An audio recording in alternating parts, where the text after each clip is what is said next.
بسم اللہ الرحمن الرحیم اللہم صلی علی محمد وعلی آل محمد. ویلکم ٹو دا شو. صاحبوں، 9 نومبر حضرت علامہ اقبال کی یوم پیدائش ہے، جس کو ہم بچپن سے سیلیبریٹ کرتے آئے. آج بھی ان کے لیے دعا کرنا چاہیے کہ وہ نہ ہوتے تو وہ یہ خواب نہ دیکھتے تو یہ ملک نہ بنتا. لیکن اگر وہ آج زندہ ہوتے تو بہت شرمندہ ہوتے کہ یہ میرے لوگ، میں نے ان کو یہ سمجھایا تھا اور انہوں نے یہ ڈاکہ زنی شروع کی ہوئی ہے. اب یہ دوسری طرف بات چلی جائے گی جو وہیں بنتی ہے، لیکن اس کو چھوڑ دیجئے. مختصر سے وقت میں مختصر سی باتیں رکھنی چاہیے. دیکھیے، اقبال جو ہیں وہ کتنے بڑے شاعر تھے، کتنے بڑے فلاسفر تھے، کتنے بڑے ہمارے محسن تھے، اس کا ادراک ہمیں تو پوری طریقے سے نہیں ہوا. ہاں، ایران کے لوگوں کو ہوا، وہ ان کا دن سیلیبریٹ کرتے ہیں. ٹرکی کو ہوا. آپ کو پتہ ہے کہ ٹرکی میں علامہ اقبال کی قبر ہے؟ جی، آپ کہیں گے صاحب وہ تو لاہور میں ہے. بالکل ہے. رومی کے برابر میں جلال الدین محمد رومی، جو رومی اتنا بڑا شاعر ہے، وہ آج بھی امریکہ میں، یورپ میں سب سے زیادہ بکنے والا شاعر کون ہے؟ رومی ہے. رومی کی قبر کے برابر میں انہوں نے ایک علامتی قبر بنائی ہوئی ہے علامہ اقبال کی. یہ ہے ان کا مقام. اور ہم نے ان کے ساتھ کیا کیا؟ اس نے نواز شریف نے گوروں کے کہنے پر ان کی جو ہالیڈے ایک دن کی ہوتی تھی اس کو کینسل کر دیا تھا. اس نے 2015 کی بات میں آپ کو بتا رہا ہوں کہ کوئی ضرورت نہیں ہے. ان کو ڈس اپیئر کر رہے تھے کیونکہ سارے ویسٹ کے لوگوں نے کہا ان کے کلام کو بھی تم آہستہ آہستہ ڈس اپیئر کر دو، اس سے جہاد کی ترغیب ملتی ہے، اس سے یہ پیدا ہوتا ہے، اس سے وہ پیدا ہوتا ہے. اور یہ اس پہ عمل کرتا تھا نواز شریف. پھر جب بحث چھڑی تو دوبارہ یہ ہالیڈے جو ہے اس کو فورس کیا گیا. مطلب بد نصیبی دیکھیے، ان کا مقام دیکھیے جو ہمارے دلوں میں یا دوسرے قوموں کے دلوں میں ہے، ایرانیوں کے دل میں ہے، ٹرکش کے دل میں ہے. اور یہ دیکھیے یہ ہمارا آدمی، اس نے کیا حرکت کی تھی. شرمندگی شرمندگی شرمندگی. وہ میں نے کہا نا، اگر آج ہوتے تو بہت شرمندہ ہوتے. یہ ہیں وہ لوگ جن کے لیے میں نے خواب دیکھا، جن کو میں نے اس طرف آنے کے لیے کہا تھا، پاکستان مطلب اس طرف کی جدوجہد شروع کی تھی. اچھا، آپ کو یہ بھی یاد کرنا چاہیے کہ اسی حکومت نے، موجودہ حکومت نے، یہ ظلم و ستم جو بدماشی شروع کی ہوئی ہے عمران خان کو نکالنے کے بعد، ان کی جرت یہ ہے کہ یہ علامہ اقبال کی بہو کے گھر کود پڑے، چھلانگیں لگا کے دیوار سے کود پڑے. ان کو شرم نہیں آئی اور کہنے لگے تلاشی دو. ذرا سوچئے یہ کس گھر کی تلاشی لینے گئے تھے؟ سوچ کی بات ہے یہ نہیں. یہ اتنے بدنصیب، جاہل اور بدعقل لوگ ہیں یہ جو 2.5 سال سے مسلط ہیں. ان کے گھر کی تلاشی لی جا رہی ہے، علامہ اقبال کے بہو کے گھر کی تلاشی لی جا رہی ہے. افسوس کی ساری باتیں ہیں، کیا کریں، ہماری تاریخی کچھ ایسی ہے، اور نہ بتاؤ تو وہ بھی زیادتی ہے اور بتانا بھی ضروری ہے. خیر، اپنی دعاؤں میں ان کو یاد رکھیے گا کہ 1908 میں پی ایچ ڈی کر کے گئے تھے. جہاں پہ میں آج کھڑا ہوں نیو یارک کے اس علاقے میں، یہاں پہ 1908 میں غالباً اتنی اونچی اونچی گھاس اگتی ہوگی، کھیت ہوں گے. اس زمانے میں وہ پی ایچ ڈی کر کے گئے تھے. اس قوم کو راہ دکھائی تھی اور اس قوم نے اپنے نفس کو مانا، ان کی بات پہ عمل نہیں کیا، اپنے نفس کو مانا. اچھا، آگے بڑھیے. بلوچستان میں جو واقعہ ہوا ہے کہ Baloch liberation organisation whatever the name is, انہوں نے دھماکہ کر کے 30 لوگوں کو موت کی نیند سلا دیا. میں ان سے کہنا چاہتا ہوں، میرے دوستوں، تمہارے حقوق کے لیے میں نے ہمیشہ بات کی اور ہمیشہ تمہارے لیے بات کریں گے. پاکستان کی باؤنڈریز میں رہتے ہوئے تمہیں جو احتجاج کرنا ہے بالکل تمہارے ساتھ کھڑے ہیں. لیکن دیکھو، کبھی تم پنجابیوں کو بس سے اتار کے مار دیتے ہو. یہ بے گناہ پٹھان وہاں کھڑے ہوئے تھے, ان کو تم نے, بے گناہ لوگوں کو یار مارنا ہے تو ان کو مارو جو تمہارے بندوں کو اغوا کر کے لے کے جاتے ہیں, ان سے تمہاری جنگ ہے. یہ مزدور سے تمہاری جنگ نہیں ہے بھائی, یہ تمہاری طرح بے بس ہیں, تمہاری طرح بے کس ہیں, تم ان کو مار دیتے ہو. ذرا سوچو ایمان سے.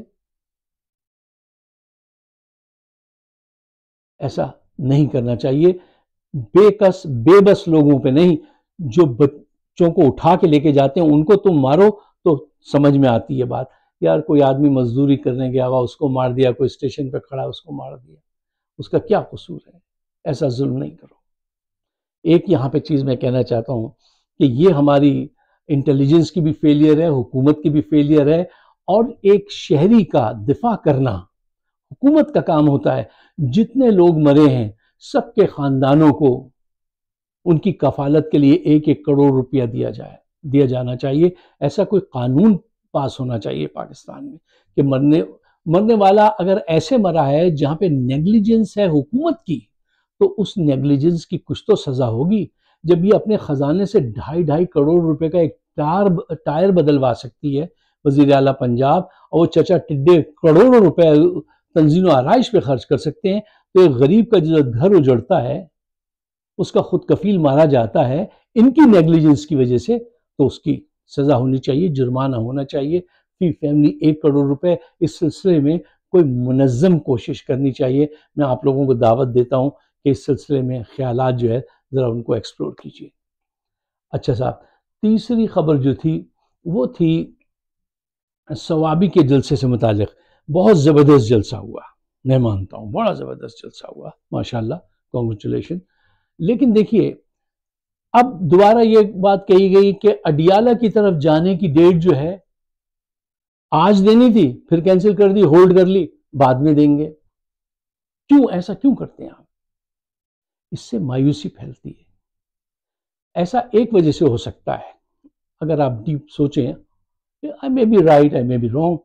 اکثر ایسا ہوتا ہے کہ بیک ڈور کچھ مذاکرات چل رہے ہوتے ہیں, وہ ہمیشہ ان کو ایسے آ کے ڈسٹرب کرتے ہیں کہ نہیں آپ کی پوری بات مان لی, اب آپ 15 دن 1 مہینہ اور رک جائیے, 1 مہینہ بس اور رک جائیے.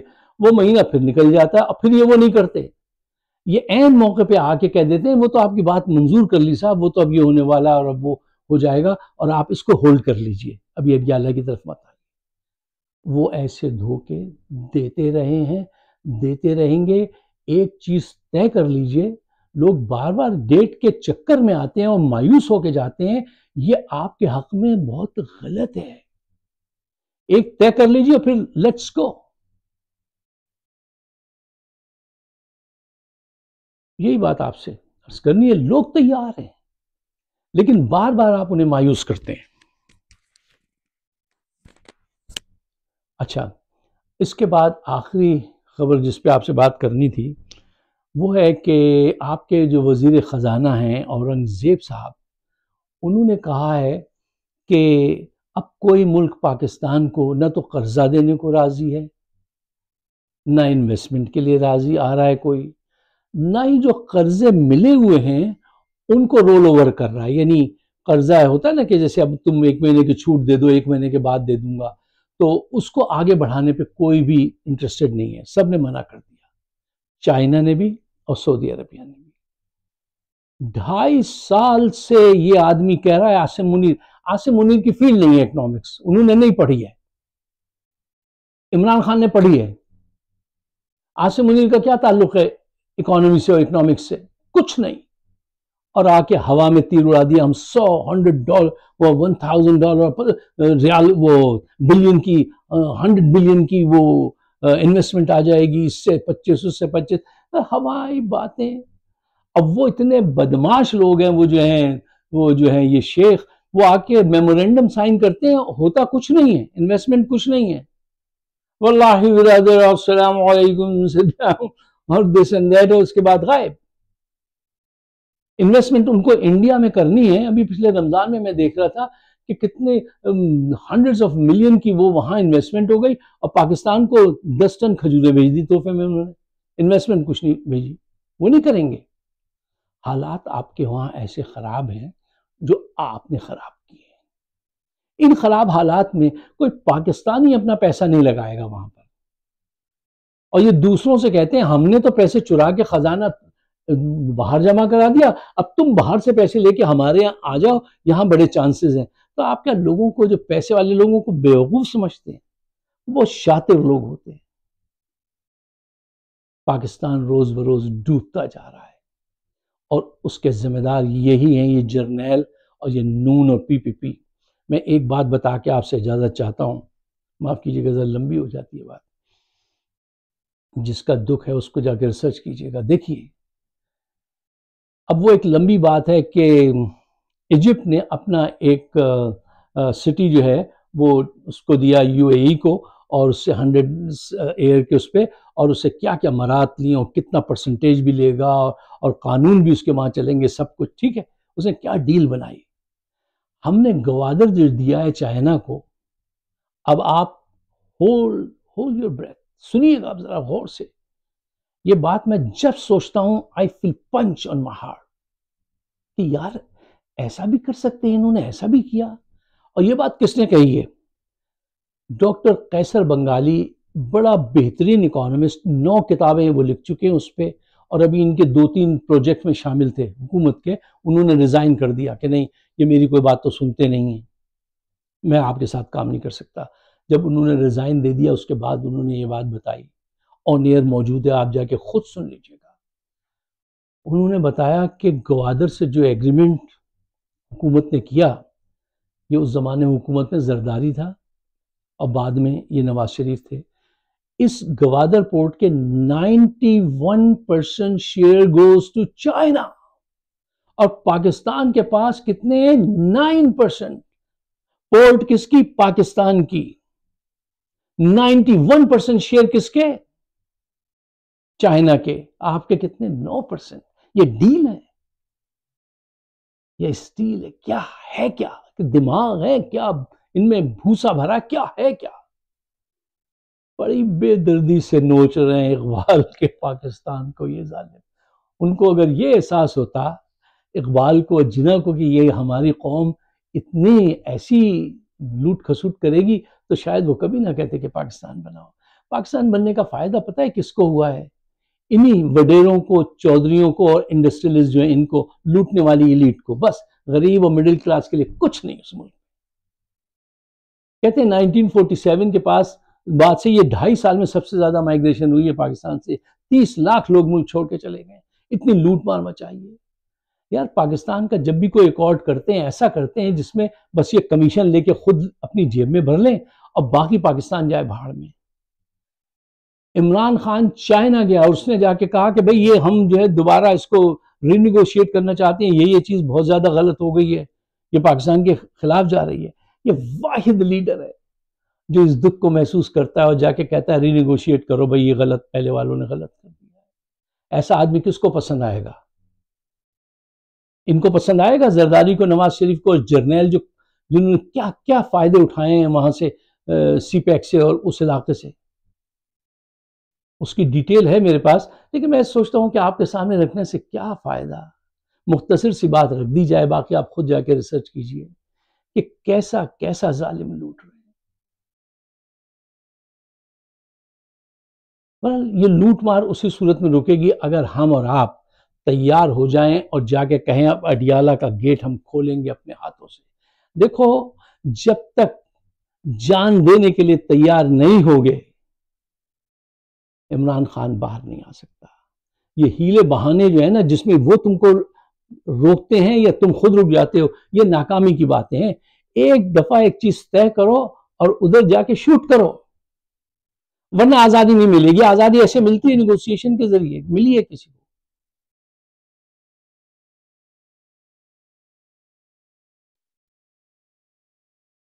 میں معافی چاہتا ہوں، لیکن حق یہی ہے، جو سچ یہی ہے، کڑوا ہے جو میں کہہ رہا ہوں۔ I'm sorry، آپ میں سے کچھ کو شاید برا لگے، لیکن مجھے معاف کیجیے گا، لیکن اس کے علاوہ کوئی سلوشن نہیں ہے۔ یہ پاکستان کو بیچ بیچ کے کھا گئے ہیں، اور بیچ بیچ کے کھاتے رہیں گے۔ بچا لیجئے۔ اور سب سے پہلے عمران خان کو بچائیے تو ہی یہ ملک بچے گا. اگر وہ نہیں رہا نا تو انجام بہت خراب ہوگا. آپ اگر میری بات سے اتفاق کرتے ہیں تو ایک فیور کیجئے، مجھے نہیں، مجھے اب کچھ نہیں چاہیے. ہمارے نصیب میں جو تھا وہ رب نے دے دیا، اس کا بہت شکر اللہ، الحمدللہ. پاکستان کو ایک فیور دو. آج اگر میری بات تمہیں سمجھ میں آتی ہے تو چند دوستوں کو شیئر کرو، ان سے کہو اس کو آگے شیئر کریں تاکہ رائے عامہ تو ہموار کریں. جہاں تک جو نالج ہمارے پاس ہے، جو کام ہم کر سکتے ہیں وہ تو ہم کر دیں. آپ سب کا بہت بہت شکریہ. خدا حافظ.